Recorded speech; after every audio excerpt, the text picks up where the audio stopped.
অজানা আতঙ্ক। এখানে সবকিছু দেখা যায় না, কিছু অনুভব করতে হয়।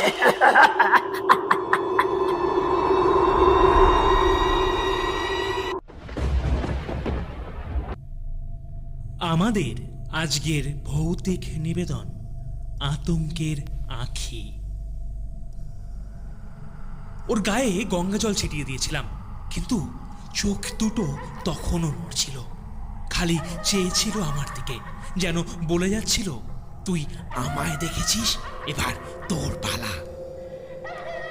কাঁপা গলায় কথাগুলো বলেছিলেন বনগাঁর কালীঘাটের পুরোহিত হরিশঙ্কর মিশ্র, যিনি একবার শুধু ভুল করে একটা মৃতদেহের চোখে চোখ রেখে দিয়েছিলেন।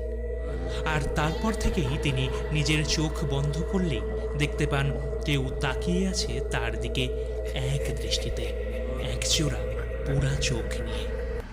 কিন্তু সেই গল্পের শুরু অনেক আগের থেকে। চরণকান্তি সরকার 50 ছুঁই ছুঁই এক পুরনো তান্ত্রিক, যিনি একসময় কলকাতার উপকণ্ঠে ছোটখাটো ঝাড়ফুঁকের কাজ করতেন। তার ছিল এক অদ্ভুত বিশ্বাস, প্রতিটি মানুষের মধ্যেই একজোড়া চোখ থাকে, আর মৃত্যুর পরেও সেই চোখ সব কিছু দেখে যায়। সে যদি সঠিক তন্ত্র জানে, সেই চোখের ভেতর দিয়ে মৃত আত্মাকে জাগিয়ে তুলতে পারে।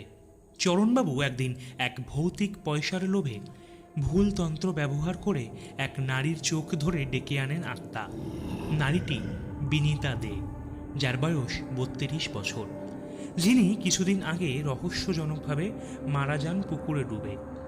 লোকেরা বলতো এটা আত্মহত্যা, কিন্তু চরণ জানত এই মৃত্যুর পেছনে ছিল কোনো একটা অভিশাপ। রাত তখন 12:01। চরণ তার ঝুপড়ির ঘরের পেছনে কাঁচের বাটিতে বিনীতার চোখ রেখে বসেন। চারিদিকে তখন জলে তেলে ভর্তি মাটির প্রদীপ। তিনি পড়তে থাকেন একটি মন্ত্র।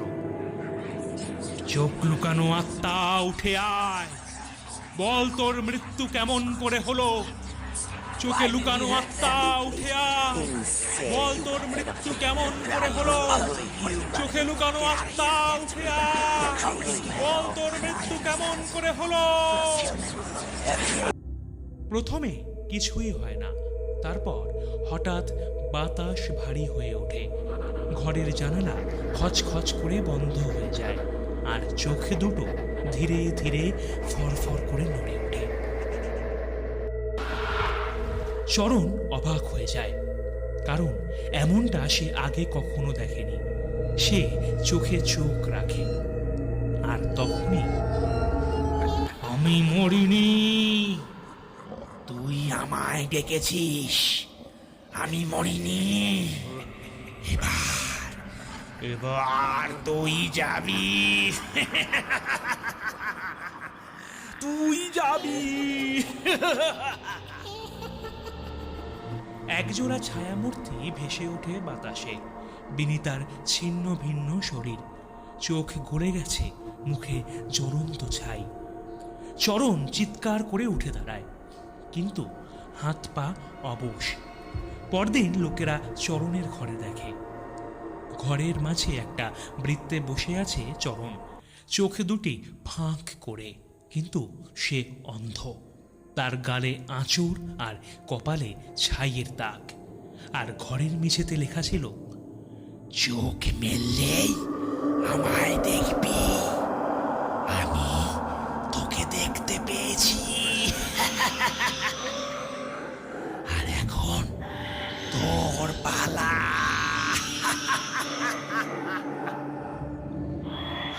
চরণ আজও বেঁচে আছে।